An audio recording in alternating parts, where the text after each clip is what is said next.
ধরো তুমি একটা কোডিং সম্পর্কিত কোনো রোলে চাকরি খুঁজছো, তুমি এইভাবে বলতে পারো যে আমার প্যাশন হলো বা আমার লক্ষ্য হলো যে আমি আমার এই প্রোগ্রামিং এর স্কিলের মাধ্যমে বিভিন্ন প্রোডাক্টকে, বিভিন্ন সার্ভিসেসকে, বিভিন্ন কোম্পানিকে এমন ভাবে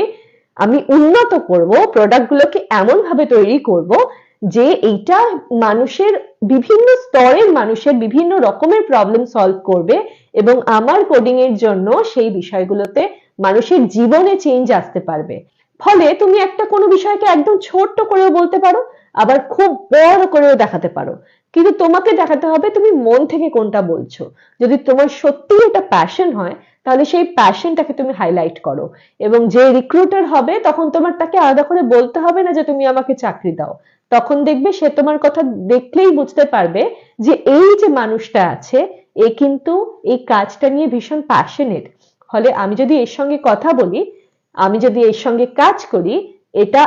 এটাও সম্ভব হতে পারে যে আমার কোম্পানির জন্য সে একই রকম প্যাশন নিয়ে কাজ করবে।